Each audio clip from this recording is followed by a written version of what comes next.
welcome back to another episode of Bbq'In Canucks. I'm Craig. And I'm Robin, And known as Robin. Oh, there you go. Better known as Robin. Anyways, we're here at Robin's Smokehouse. We're going to feature it today.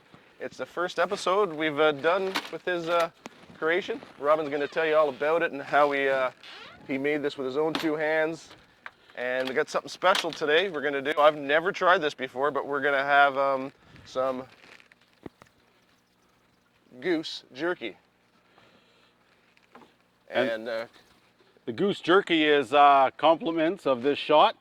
If you're not a hunter, I apologize, but this is what got us to where we are right now. So you know, enjoy. Yep. And watch us do Goose Jerky. Just to let you know, Goose Jerky is it's a red meat. So it's very much like beef. Yeah, I've never had it before, so I'm looking forward to it. It's going to be something different than that, maybe a little gamey. Robin has it all prepared here. He's got his wood chips all soaking in water. Yeah. And he's going to get it on the rack, slide her in. A couple hours later, we'll have some delicious jerky. Yeah, so we're going to go through how I built this Hot Juanita. Hot Juanita, she can handle all the meat in the world. What I want to do first is basically let you know, if you can see this here. This here is basically all the jerky that's kind of soaking up the marinade. So what you do is you lay each piece out just like this. You lay each piece of jerky out. And what you do is you lay it out and basically cover it, and it's soaking up all the marinade, because you don't want to be putting jerky with marinade on your racks, otherwise it'll just burn because of the sugar content. And then you'll just have burnt jerky. You don't want that. So what we're going to do is we'll go and I'll explain a few things, and then I'll keep talking while I put everything on the racks. So what I decided to do was, as you can see, this is all wood, but inside concrete slab, I guess you'd call it, built in cinder blocks. All the way up to about here. And then what happens is the rest is all tin inside. In the tin, then you have an exhaust that comes through here. Once it goes through the workstation, basically there is an area where I can turn the baffles up and down to get more heat, less heat. And then of course you can see it goes through the roof. I don't know if you can see that or not. Over here is basically where I have the fire. So the fire basically gets to about 400 or 500 degrees. From there it goes through here. By the time it runs through here, we're running at, right now we're running at 180. So you lose a lot of heat by the time it leaves here till the time the smoke actually goes into the smokehouse. So you're losing that much heat. Plus, I find I get more of the nice smoke. Nice smoke flavor when you leave the door open. If you have the door closed, you build too much creosote in your wood, and what happens is that goes into your meat. So you're getting too much of a bitter flavor into your meat if you leave the door closed on this model. It's a little bit different with smaller units. So let's put a little bit more wood on. I got some really nice chunk wood. Buddy gets me, and this is all oak. A lot of it's oak. If there's no oak in there, like I see birch, I tend not to use that stuff. I tend to try to only use oak. And we're also working with, today, we're working with hickory. Now I like to wet my chips, and I like to kind of dry them out a bit, and then throw them right on the red coals. And that'll just make Hot Juanita excited. So that's pretty much it. This is the administrative wing. I built this in the sense that half of it was going to be a smokehouse. The other half was going to be a administrative wing with a little desk and anything I really want to do in there, like if I'm prepping things or taking notes or whatever. But we'll get you a close look in here. I don't want the heat to go down much. But you basically got a lower rack, 3 taller racks. I can take those out if I wanted to hang a piece of meat. So there we go. So the trick with smoking too is you don't want to be opening the door much, because I just went to 180 to 169 in a second. So that's not something you want to be doing often, but that'll gain gain its temperature up pretty quick. We're already at 174.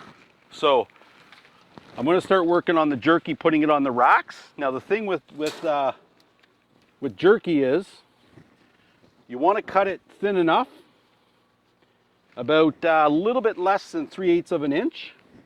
And I advise that you use an actual meat slicer rather than a knife.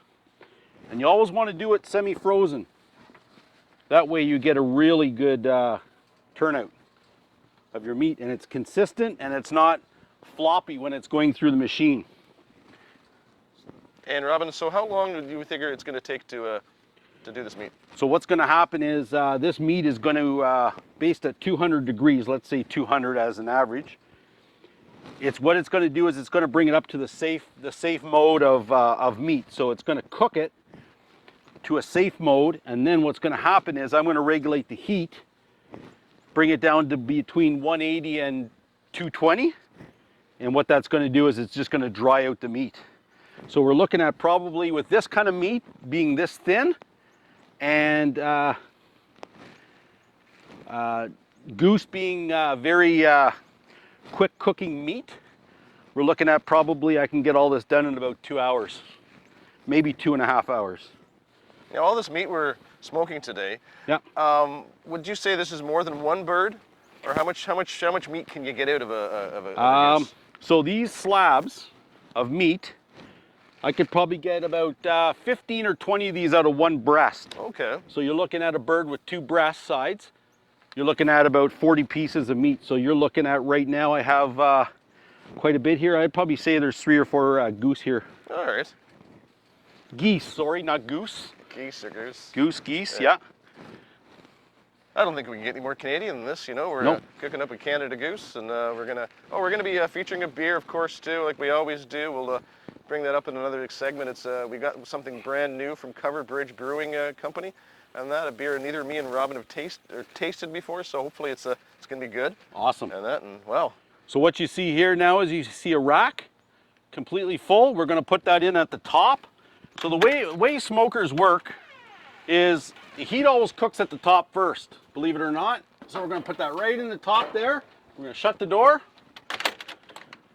So as you've heard before, heat rises. So what's going to happen is, even though the hot air is coming in here, it's going to go directly to the top and then come back down. So your top is going to cook first and go down. So you're going to know you may even have to rotate your meat, put the top racks back to the bottom after a while. Sorry, I didn't mean to interrupt if you No, I wasn't. Actually, I was going to comment about the weather. You know, today I believe is November 8th, and it's gorgeous out. It's like 20, 22 degrees. Oh, like, it's amazing. Yeah, this can't get any better. Like, I don't know, maybe winter's decided to take a break and yeah, so we're just loving this weather. It's going to take a turn probably next week and get down, but yeah, I'm not complaining. No, Hopefully we can get a few episodes in the winter time too. Yep. And that, but we're going to take every advantage we can. Exactly. A lot of people have asked me about jerky, and a lot of people say, well, I didn't know you could just put jerky in a smoker. I thought you had to put it in a dehydrator to dehydrate it. Yes, you can do that as well, but you know, one thing you miss out on is that beautiful smoke smell. And if you use oak as your base, and then you use stuff like hickory, something a little bit sweeter, it tends not to be bitter. So you wanna choose a meat. The more tender the type of meat, the sweeter the chips you want to use. So you don't want to be using, say on chicken, you don't really want to be using mesquite, because mesquite is more of a bitter type of wood. But you can use mesquite on chicken, but you really have to decide what your outcome is. What are you serving it with? That kind of stuff. But usually when you do chicken, you would do something like you could do hickory, or you could do hickory with mesquite, and it kind of throws the mesquite off a bit. But for something like this, I like to do hickory because I want the jerky to have that nice, the marinade taste. First of all, is like a soy sauce with a little bit of ginger and some molasses and whiskey. And what we want to do is we want to be able to add a sweet wood to complement it. So we're going to throw this one in now. One more rack to go, and Yeah. I think we'll be good. Yeah.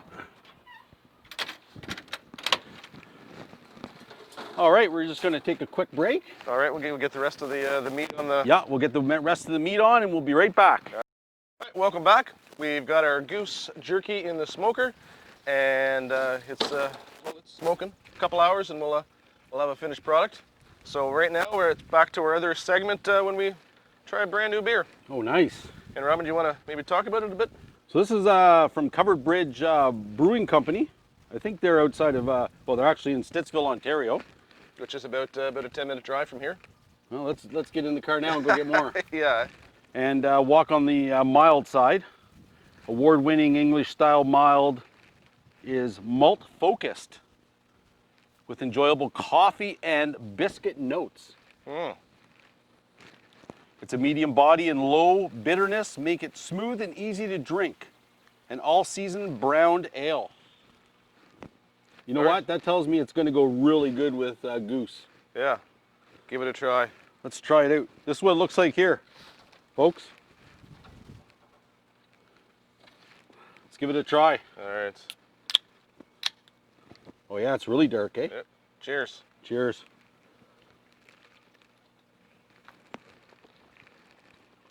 Oh, that's super mild. That's, yeah. Wow, I was expecting Wow. to get something that was like, ooh, going to be a little really strong, but that's, actually, that goes down really nice. Yep. It definitely, it's good. It's a dark looking beer, Yeah. but it definitely doesn't taste like it. Unfiltered, unpasteurized. I guess, take a walk on the mild side. I like that. I really like that. I would buy that again. I would too. It's only 4.1%, but hey, we're not going to get too crazy today. Look at this. Look at all those Oh. geese. Oh, wow, I never noticed that. Well, folks, look at this. What a coincidence. I don't know if you can see that. There are literally geese on there. There's probably a hunter down there in that darkness there on the can. And folks, I didn't plan that. When I picked up these cans, I didn't even notice this at all, but wow, I guess Wow. it's fate. It is fate. Yeah. Wow. But like Unbelievable. Yeah. But like we said before, if you have a beer you'd like us to try that we might like, always make it in the comments, and don't forget to like and subscribe. Yeah, and take the time to give us 4 beaks up. Yeah, sure, why not? Okay, that was corny. Okay, But so right now we're reaching 226 degrees, so that's perfect for what we want. Our fire smells amazing. So what you want to look for is when you're smoking and you first put your meat in. When you first put your meat in and you're smoking, you want to look for those real red hot coals, because if you have too much wood in there and the wood is still trying to burn, you burn off that creosote, and again, it's not that rich, nice blue smoke. It's kind of like a mixture of gray smoke and sometimes darker smoke. That's a lot of your impurities in the wood burning out and then causing bitterness in your meat. So you want to have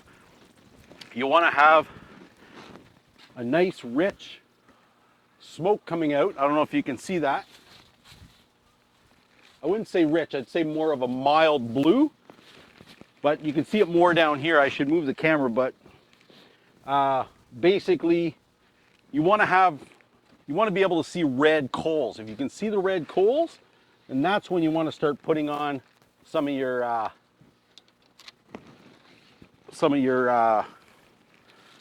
hickory or whatever chip you're using.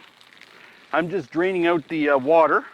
now, Robin, do you ever soak your chips in anything other than water, like say apple juice? Yeah, or I've tried apple juice, whiskey, all kinds of stuff. I find that I'd rather put the whiskey in my marinade than in the yeah, or in your belly, basically. yeah, Than on exactly. Your wood chips. That makes sense. Yeah, and you know what? It is what it is. Like when I use my vertical smoker and I have that pan full of water, a lot of people say, "Hey, why don't you put apple juice in the water? Why don't you do this in the water?" You can do whatever you want. There's no rule you can't. I tend to just put water in it. But like let's say if I'm doing pork, Yeah. and I got that water coming up, giving it the moisture, Mm-hmm. instead of putting the apple juice in the water, I tend to take a spray bottle with Yep. water and a little bit of like whiskey or rum, and I spray it right on my meat. Now, will we have to spray the jerky? Nope, No, you leave the that's not jerky. part of the process then? No, Okay. because you want to have the jerky dry right out. Yeah, that makes sense. That makes sense. Okay, so we're going to only put chips on wherever you see red hot coals. If you put on anywhere else, it's really doing nothing. So a nice handful, I do about every 30 minutes, or a couple of handfuls. And you would think you need to close the door because you're losing all your smoke, but in essence, smoke goes up, it's going to get trapped in that tube right there. Sometimes what I do is I bring the door closed slightly after I put the chips in. But the only problem is it tends to bring my temperature down. So I don't, come on.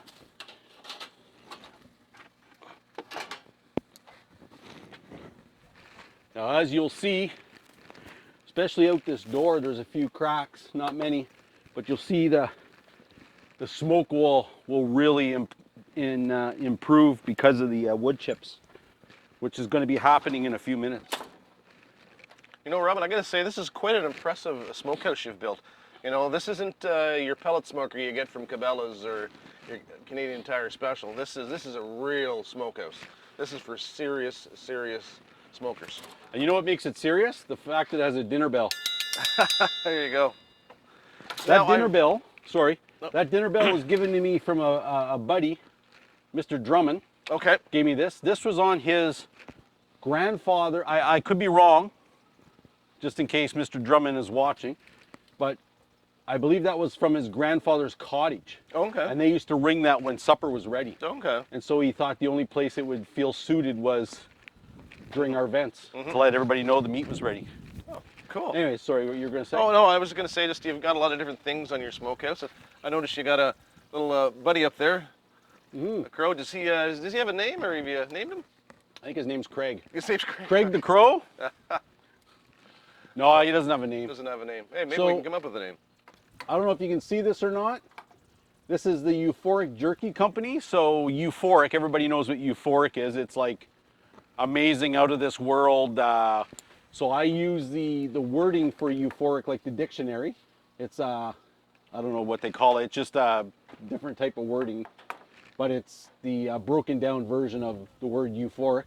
I call it Jerky Company. I put a hat with a guy with a beard and a few stars around his head, and I called it Hickory Smoke. So it was basically my sort of start to having a jerky company. Yep. But, you know, Okay. it never really took off anywhere because I don't have the time to start making jerky and selling it because, you know, in honesty, we want it for ourselves. Yeah. And the other thing too is, it's a lot of work. It really is a lot of work to Yeah. make jerky. I've only made jerky once in my life, and it's definitely time consuming to get it. The biggest part, I think, is actually prepping it, cutting all the meat, marinating it and stuff, and that. And Yeah. of course, the fun part's actually smoking it and drinking a few beers while you're doing it. Yeah. And that. But it is time consuming, but hey, at the end, it's definitely worth it. Oh yeah, You for can't sure. beat good jerky. No. Is there anything else, Robin, you want to tell us? I don't know if people can see your sign up there that says, "Real barbecue begins with the sweet kiss of wood smoke." That's right. So, you know, like there's lots of barbecue. Like I truly believe that good barbecue is like starts with charcoal, and you know, a lot of people throw some wood on it. But like, if you really want that beautiful, sweet barbecue taste, it's hardwood. Okay. It's using wood. And who doesn't like a good wood? There you go.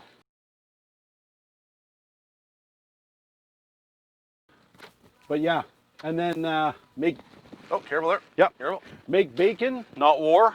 That, It's kind of faded you from the can't sun. argue with that. Come on. No. You know. Exactly. I keep an axe here when I have to cut my wood. Plus, it's also good when I need to move wood around in the fire. This here is, I don't know if you can see this or not, but this is the bullshit corner sign. So anytime you want to talk about anything, you come over here and you kind of look at the fire. Yeah. You know when you have to throw another piece of wood on, it's time for another beer. It's kind of like the water, the water cooler area. Yeah, at work, you know, you say, hey, let's go down here Yeah. and bullshit about something. There you go. Now around the corner, there's a sign that says Hot Juanita number 602. Now, I don't know what the 602 means, let's be honest, I have no idea, but every time I name something, whether it's Hot Juanita or far over there, you can't see it, but it's a large open grill, it's Big Bertha. She doesn't have a number to her because, you know, I just didn't give her a number, but usually anything significant in size, I think it deserves a number, don't you think? Mm-hmm. Yeah. So this is Hot Juanita number 602. Yeah. It's the only one in the world just like it.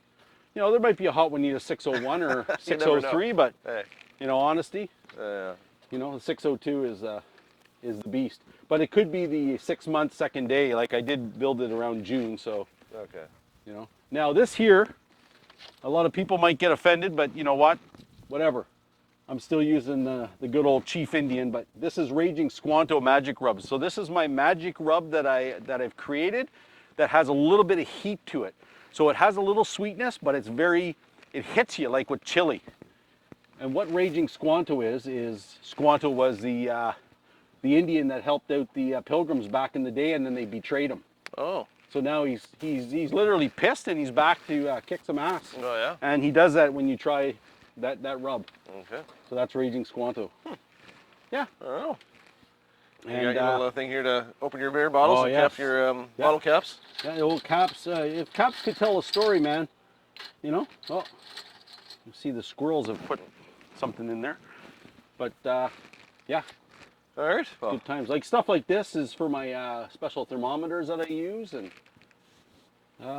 yeah, I don't know what else I can tell you. I keep wood at the bottom here, and you know, I have wood around the corner. Yeah. no, it's a good looking beast. When I made it, I was looking around for the roof, and I said to a buddy, "Hey, do you have any shingles I can get off you?" And then my buddy says, "Don't use shingles, man. Use some of that old tin there from the farmers." And I'm like, "Shit, you know, excuse my language, that is a very good idea." So I got some old tin, and it just makes it look really rustic. Yeah. And the snow slides off it very nicely, Yeah. as you remember in like I think our second episode. Yeah. We were standing here and a big piece came on down onto Robin, and you know, And you know, can't plan for those things. the reason for Craig the Crow, it is now Craig the Crow. The reason for Craig the Crow on the top is basically to keep animals away. You know, I've never had animals in here where I opened it up one year and there's a nest of squirrels or anything. They just don't come around it. And I think partly because A, the smoke, and B, the fact that there's Craig the Crow. There you go. So, You don't mess with him. Think we can make jerky out of him? I don't know. I'm not a lot of meat on him. I don't know. All right. Well, You can do, another handful there. yeah, I like the, I gotta say, I'm almost done my beer. I'm quite surprised with this. I never expected the beer to be this mild, which I like. Definitely with a dark beer. So we'll give a shout out to Covered Bridge Brewing Company in Stittsville. Hey, yeah, they make a good, Yep. it's pretty good. and this is my first beer I've ever had from Covered Bridge, so I'm definitely gonna try a few more, and maybe we'll feature another one in another episode too. And Flaked oats. Huh. but what a coincidence that the the goose on the can. We didn't plan that at all. No. No. So, but I'm almost done mine. Fortunately, I only bought 2 of them, so we have to. You know what I find interesting is the Stittsville sign. The Stittsville sign, also too. Yeah. The water tower. Water tower, Yeah, over- welcome to Stittsville. Like Yeah. it's a real personal, Yeah, I just noticed the water tower over in Stittsville too. Yeah. dark, mild. Like when you think of dark, you don't think of mild at all, eh? Like No, I was shocked when I took a sip of it. A good shock though. like the IBU is 20. Yeah. I Like looked that's pretty high for a. Like it's not high. It's but for a you- mild. It's yeah, you wouldn't expect it. no. You think of mild, you think of like a 12. You know what I mean? You know, But for a dark, like an IBU for a dark would probably be like 75, 80, right? yeah. But I don't know. What am I? I just drink it. I don't research it. I go for more probably quantity than quality myself, but hey, I'm not picky. No. All right, so I guess our jerky's still going there, about another an hour and a half, and Yeah, we'll take another break and. maybe I have to give this guy a name too. I don't know. But yeah, we'll peek in on it, and yeah, we'll come back. And fortunately, this is the only treat we have today. We don't nothing else. Well, it's true. On that, but we'll pick something up for our next episode. I have banana bread inside. There we go. Alrighty. All right, so we're just gonna sit back and drink and. Just wait for your smokehouse and hot Juanita to do her work. Oh, you know what? She's one woman that'll never let you down. Oh, there you go. Hot Juanita. Yeah, she'll never break your heart. No, well, she won't. She won't. Yeah, like the song says in the country song, beer never broke my heart, and neither will hot Juanita. Okay. I just made that up. All right, we're back. We just pulled the first batch out of jerky. It looks really good. So we're gonna try it, and this is gonna be my first time trying goose jerky. So I don't know. Like you said, Robin, it's gonna taste a lot like beef. It's a good-looking piece there. It is. But, let's see. Look at how that has a nice, nice consistency. Not too moist. What do you think of that? Not hating it. You know, if someone told me this was beef, I would believe them. I would never think this is goose. Well, it's the red meat, right? Mm-hmm. Now, in here, I have a lot of different secret little things that we never tell, but basically a marinade is made up of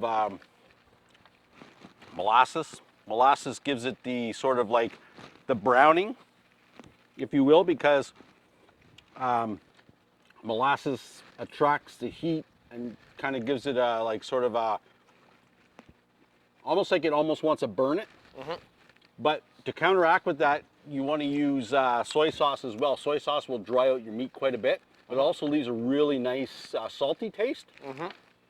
Whereas the molasses will counteract that, giving it a sweet, not so salty taste. And then what we'll use as well is this time I used Jack Daniels. Okay. I put to my marinade, I put a considerable amount of Jack Daniels in there. Okay. Gives it a really nice taste. Oh, wow. Okay. I use some spices. I use some little bit of barbecue sauce that I like. Okay. With my spices, I put ginger. Ginger is one of the main things that you put in with jerky. Okay. More so beef jerky, because you want to still have that beef taste, yep. But you also want to kick the soy sauce and the molasses kind of off to the side.